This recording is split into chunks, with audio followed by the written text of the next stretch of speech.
Casual Geographic back at it again with a little bit of wholesome content. I love the wholesome content from him. Don't you like the capybaras? Capybara, like, I went through a phase where I wanted Obsessed. a capybara. I was like, if I just had, like, there's this lady who has a capybara, and she has a pool for it, and she, like, lets it sleep in the house, and kind of is taking over her life a little bit.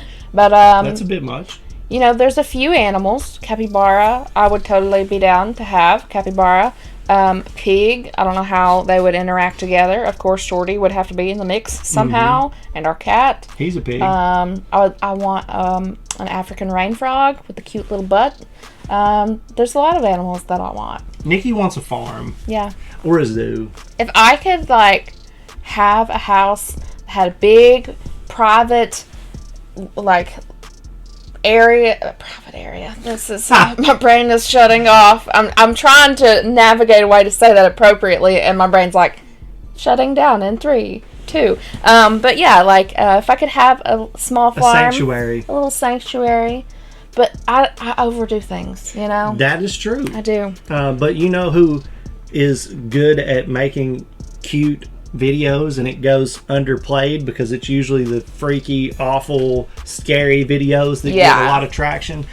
Casual Geographic. He does a good job making cute, wholesome videos. So I'm excited to see this one if y'all ready. Let's go. Let's do it. What did you... Hold on, I made this joke already. How you doing? Fantastic. I hope you have a good day. Hope you have a better week. I hope your month is full of successful days and a lot of great ventures. I hope you just come up, brother. You smell great. You smell great. Like, they're just the perfect size. Oh my god. Oh, well, you talk about having a tortoise, too. Ah. Oh, the capybara. One of the most memeable animals to be added to Earth's roster. Almost entirely for their sheer positivity. And it's not like that fake positivity from animals like dolphins or performative activists on TikTok. Yeah. Capybaras are legitimately unproblematic, almost too much for their own good. The thing is, they have no reason to be like this. In fact, they have every excuse to be the exact 180. But first, let's talk about what this aquatic stress ball is. It's a rodent, and pretty much a plus-size guinea pig since that's their closest relative, even though they're like 60 times heavier. Also, guinea pigs are one of the few mammals that can get folded by deep water since they can't swim, which is something cappies know nothing about since half their personality stays in the water with them. Just like their cousins the nutria, which is basically just a beaver you've never heard of. And the pacarata, who's probably most famous for getting abused with soap like a band of Old Spice So had. sad. But out of all rodents, capybara are the heaviest and the ones closest to the weight class of a grown man. And considering how people feel about their cousins 100 times smaller, you would think the capybara would be the most hated oxygen singer on the planet. But the only thing more ironic than the fact that it's the complete opposite is the fact that this chunky chinchilla is so chill, since history shows they should really be the polar opposite. Usually when something's this unbothered, it's because they've never felt any kind of pressure from predators. It's why the quokkas on Rottnest Island have no fear of humans since they have no natural predators. Capybara, on the other hand, have more ops than a rapper with a RICO charge. These gigagerbils have to avoid being discharged from the population by the biggest big cat in North America, a discount store brand crocodile, and a paraplegic Jurassic understudy. Their childhood isn't any easier, because juveniles can get caught up with ocelots, a paralysis demon with wings, and technically pelicans don't count, but it's not for a lack of trying. And normally an animal that has to share an area code with this many threats to its way of life compensates by becoming a problem itself. For example, if zebras had a stripe for everything with the ability to bury them, they wouldn't have a single pixel of pale on them. And we all know those TV static stallions ride that excuse like they get tax breaks from it. It just makes more sense for a prey animal to be more willing to throw down. Predators get active to eat. Prey animals fight to live. But what doesn't make sense is a capybara doing the mannequin challenge 7 years late when there's a homicidal vice grip out looking for calories. It's kind of like honey badgers and capybaras are two ends of the nihilism spectrum. You got the four-legged assault Oreo who doesn't value anyone's life, not even its own, and then there's a hippo hamster who can't be physically bothered enough to care. And you would think this mentality would have gotten a cappy written out of the series of Life by Evolution. Or maybe they have the opposite of the kangaroo situation. No, thank the kangaroo situation is that kangaroos used to have to deal with some of the most cartoonishly absurd predators the world had ever seen. Stuff like a 23-foot Komodo dragon or the marsupial lion Thylacoleo. That prehistoric PTSD means that even though kangaroos today have to deal with 0 apex land predators, they still act like they're in the trenches. So it's possible capybaras had few natural predators coming up, and now they're Helen Keller to all forms of conflict. Believe it or not, capybaras weren't always the brolic beavers we know them as. Their ancestors were actually small rodents that evolved from Africa about 80 million years ago. Being small was lit because 1, it's a whole lot easier to hide, and number 2, eventually you get so small that putting you on a plane isn't worth the energy it would take to catch you. And when their ancestors pulled up to South America 40 million years later, later, they showed up to an area with few natural predators and plenty of food in the forms of the grasses they like to eat. Scientists now say that it was the lack of predatory pressure that allowed this plus-size rabbit pig to grow to the size it is today. That, and apparently capybaras have a special form of insulin that's actually better at getting cells to divide and grow. In non-AP biology terms, because I never took that class, this meant that cappies were able to exceed their weight limits without also increasing their chances of getting clapped by cancer. But of course, nature always catches up, and it wasn't like the capybara was tanky enough to disregard danger like manatees are. And in the messed up Uno reverse, becoming a literal Mighty Mouse meant the capybara was now much more attractive to predators than it would have been if it would have stayed the same size pre-bulk. So it's pretty much like cappies today have to pay for how good their ancestors had it. Like Gen Z. It's also possible that the capybara isn't as easygoing as memes wants you to think it is. They live in groups, and each group has a dominant alpha male who gets the most food and female validation, which can lead to a lot of infighting in the cappy clan. And no matter how hard the alpha male tries to flex, there's always going to be a few subordinates that get it in behind his back with his women. So even though the dominant alpha male lays more pipe than any single subordinate, a majority of the plumbing actually comes from the subordinates as a whole. The females also get a say in the matter too. Mostly because if a female ain't feeling a certain male, she dubs him by nosediving into the nearest body of water, where she can hold her breath for up to 5 minutes. There's actually a lot of drama in the cabbie community if you pay attention long enough. It's definitely not like bonobos, who seem to have all social structure figured out, albeit for R-rated, definitely not safe for work reasons. That still doesn't explain why capybaras are so chill around animals not even in the same species. Get along with everyone. Cheesecake was a capybara who was rescued and sent to live in a refuge for neglected and abused animals. But since she was only a baby at the time, she spent a lot of time living with the sanctuary's founder alongside her many dogs. And in typical cappy fashion, Cheesecake became one of the dogs, eating, sleeping, playing, and pretty much doing everything else in between with them. Eventually, she would be promoted to the de facto foster mom for any abandoned puppies coming through the sanctuary. She would regularly adopt a family of abandoned puppies and raise them like her own blood. She would even discipline her pups if they ever got too out of line. Cheesecake was basically a Mother Teresa for terriers and any other orphan pups. Those weren't the only animals she adopted in her time, but there's actually a really good reason why capybaras are the best rodents to leave your children with, and why they're the polar opposite of Chuck E. Cheese. Something about that cheddar feed never really sat right with me. Capybaras do this thing called allo-parenting, where the adults take turns watching over the babies in a group in this kind of like revolving daycare system. They'll even go as far as nursing pups that aren't even theirs. Pray for bro on the left. He going through some stuff none of us can cope with. The benefit is that in a jungle full of EDP-sized threats to minors, this actually increases the cappy pup's chances at actually surviving long enough to celebrate their birthday. But it also means that Cheesecake wasn't just a stepmother. She was the mother that stepped up. Also, I just want to say that the same sanctuary would end up getting another capybara named Cobbler, and now Cheesecake and Cobbler are homies. And oh my god! To appreciate that. Another thing to appreciate is that plenty of other animals like monkeys or painted dogs do the whole allo-parenting thing, but cabbies are the only rodents that do it. Well, actually, technically not really. Turns out red squirrels will adopt orphans as long as they're somewhat closely enough related to them. But that's not the same as having a built-in nursery system in the group. So it seems that being naturally social, being as swole as they are, and having literal stepmother software in their system is what makes this He-Man hamster what it is. Capybaras got so much clout that even though they're truly native to South America, they have a pretty sizable fan base all over, but especially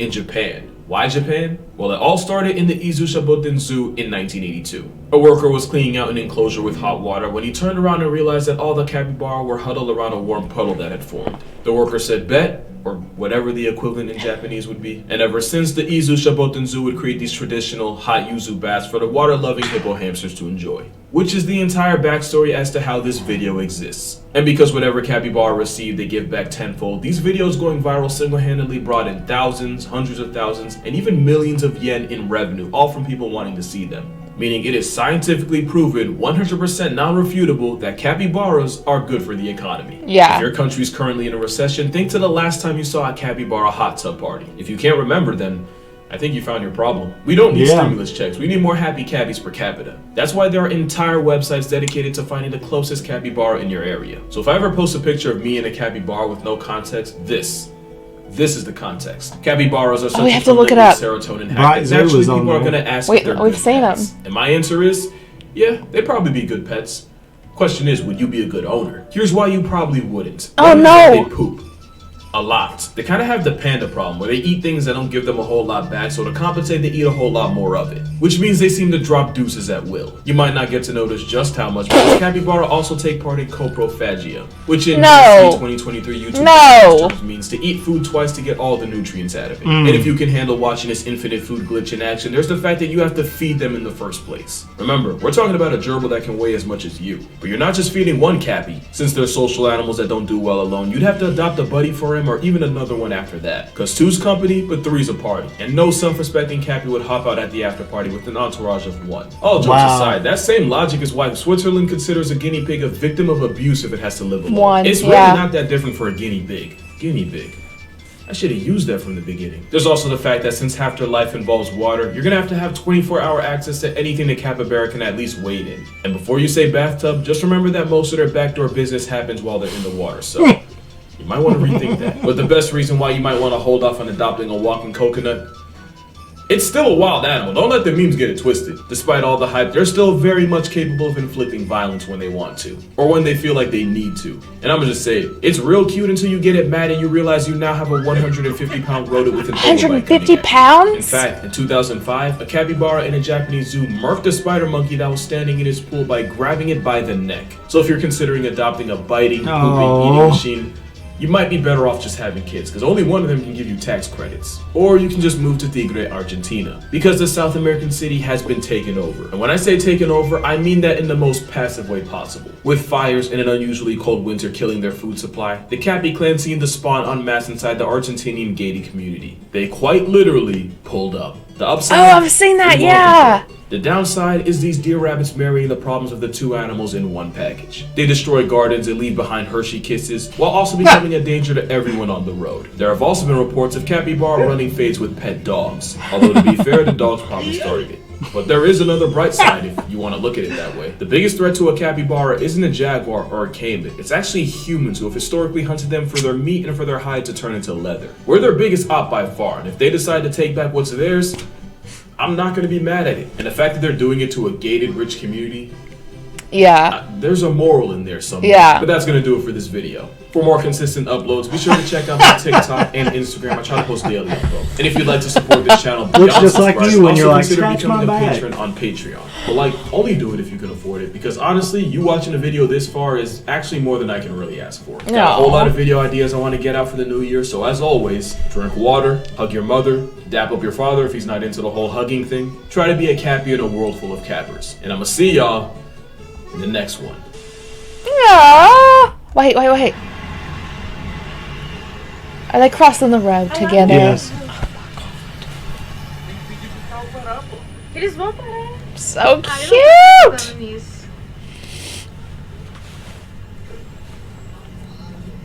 That is cool. And I love how they're just like slowly going. You're on our time now, bitches. Video, do you still want one? That would be a terrible bod.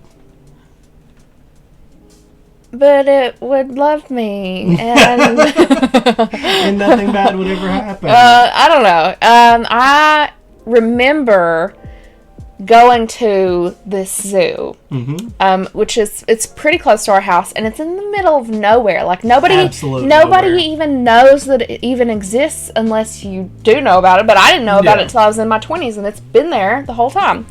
And I went through the whole zoo.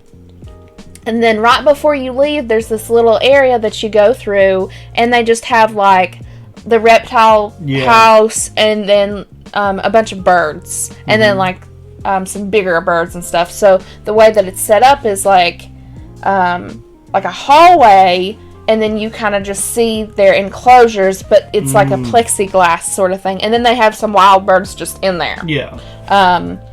And I just thought that it was going to be birds, and they had a capybara in there. Like, I don't know if, like, that's just where they were keeping it for, like, while they were cleaning or something, but they didn't have, like, an enclosure for them. But I got to see a capybara, and I wasn't expecting it. And so it got me. It got me, and I was like, oh my, like, it's, like, right here. And it was just, like, this little big ham, you know, like it was like a big dog, like, but it's so short. baby. It's just the short animal. Just I think they're incredibly cute, Little and it would be so munchkins. cool to just frolic around and play with them and feed them and watch them poop. And yeah, the poop thing. I mean, if you had a lake with some fish and stuff, you know. I wonder if they'd be after the fish. I mean, Probably. whatever. You could stock the, stock the lake or whatever. Yeah. Yeah. Another sick video by Casual Geographic.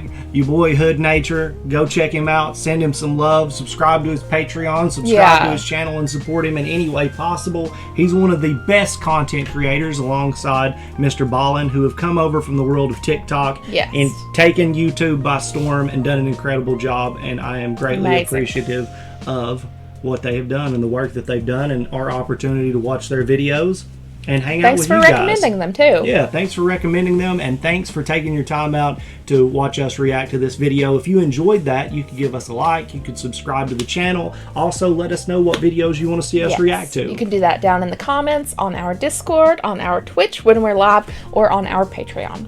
And yeah, hopefully you enjoyed this video. That's going to do it for this one, y'all. We'll see you. See you guys.